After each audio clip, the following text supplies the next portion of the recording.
पश्चिम बंगाल में 2026 के विधानसभा चुनाव से पहले सियासी हलचल तेज हो गई है।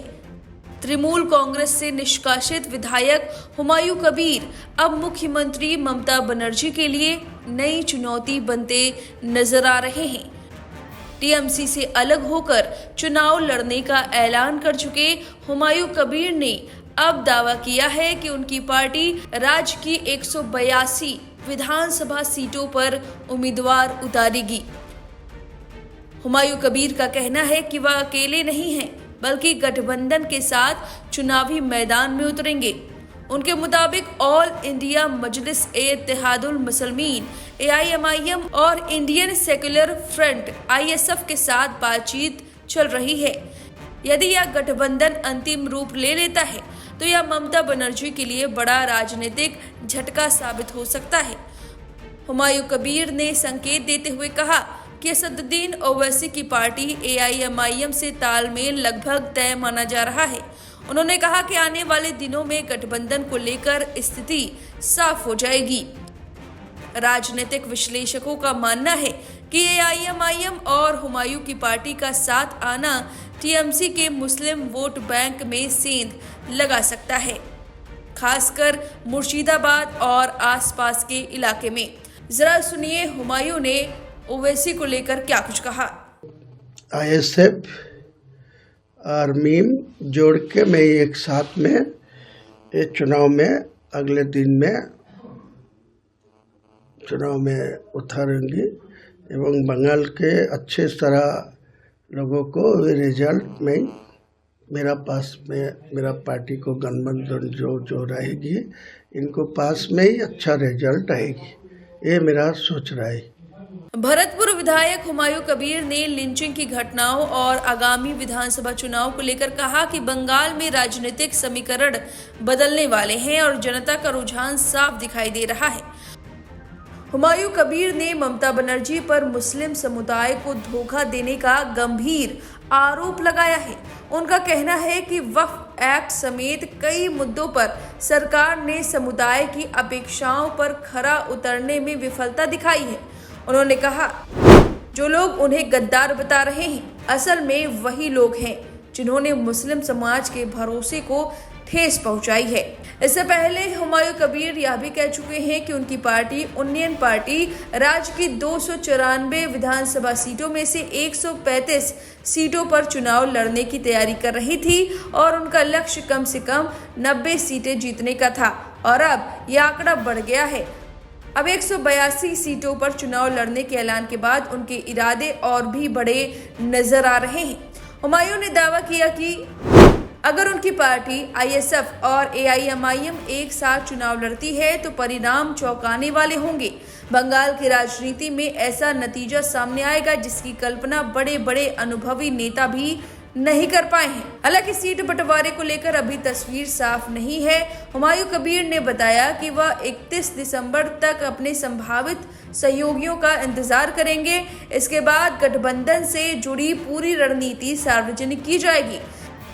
इस बीच हुमायूं कबीर ने यह भी बताया कि उन्हें मुर्शिदाबाद जिले में लगातार समर्थन मिल रहा है। मुस्लिम समाज की बैठकों में और मजलिसों में उन्हें आमंत्रित किया जा रहा है और लोगों का भरोसा उनके साथ बढ़ता जा रहा है, जिसे वह खुद की मेहरबानी मानते हैं। वह इस पूरे घटनाक्रम पर TMC सांसद और ममता बनर्जी के भतीजे अभिषेक बनर्जी ने भी प्रतिक्रिया दी है और हुमायूं कबीर पर तंज कसा है, जिससे सियासी बयानबाजी और तेज हो गई है। जरा सुनिए उन्होंने क्या कुछ कहा। कहाँ बन रहे हैं? मैं तो खाली ईंटा पड़ा हुआ देखा हूँ, अभी तो कुछ शुरू नहीं हुआ है। जब शुरू होगा तब सवाल पूछिएगा। भाई अनाउंसमेंट के बेसिस पे आप कैसे बोल दिया बन रहे हैं? बनना शुरू हो तब पूछिएगा। नहीं बनाए, लेकिन आपको अगर मंदिर मस्जिद का ही राजनीति करना है तो आप और बीजेपी में फर्क क्या है, ये आप उनसे पूछिए। भाई आपको अगर मंदिर मस्जिद का ही राजनीति करना है तो बीजेपी भी मंदिर बनाने का राजनीति किया और आप मस्जिद बनाने का कर रहे हो।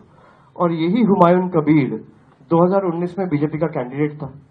बाबरी मस्जिद वाला जो इंसिडेंट हुआ था वो 92 में हुआ था।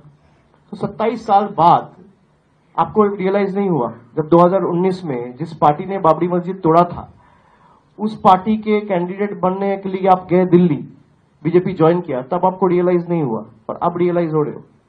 और जिसको मंदिर मस्जिद बनाना है, मेरा अर्जी ये है भाई सबको बनाने का हक है, कोई दिक्कत नहीं है। आप मंदिर बनाइए, मस्जिद बनाइए, गुरुद्वारा बनाइए, चर्च बनाइए, राजनीति छोड़ दीजिए। अगर आप पॉलिटिक्स कर रहे हैं, जनता की सेवा आपका एक लक्ष्य होना चाहिए। आप अस्पताल बनाइए, आप स्कूल बनाइए, आप यूनिवर्सिटी बनाइए, आप लोगों का हित में जो हो सकता बनाइए। धर्म अपना घर पे करिए, और जो बनाना चाहे स्वागत है, कोई दिक्कत नहीं है, लेकिन राजनीति ना करें। अब जरा सुनिए कि हुमायूं कबीर ने बंगाल से बाहर काम कर रहे बंगाली मुस्लिमों की सुरक्षा को लेकर सरकार से गुहार लगाई है। उनका कहना है कि बंगाल से बाहर जा रहे मुस्लिमों को मारा जा रहा है, उन्हें लिंचिंग किया जा रहा है, ये कहकर कि वो रोहिंग्या मुसलमान हैं। सुनिए हुमायूं कबीर ने क्या कुछ कहा। आज का दिन में जो बंगाल में जो चल रहा है, सबसे बड़ा मुद्दा ये हो गया, जो बंगाल का जिसने आदमी में बाहर में उड़ीसा और कुछ बाहर स्टेट में जो काम करने में जा रहा है, वो लोगों को ज़्यादा से ज़्यादा तकलीफ पड़ने जा रहा है। किसी को जान से मार दे रहा है, किसी को धमकी दे रहा है, काज से निकाल दे रहा है। ये सारे मुद्दा आज का दिन में चल रहा है। मैं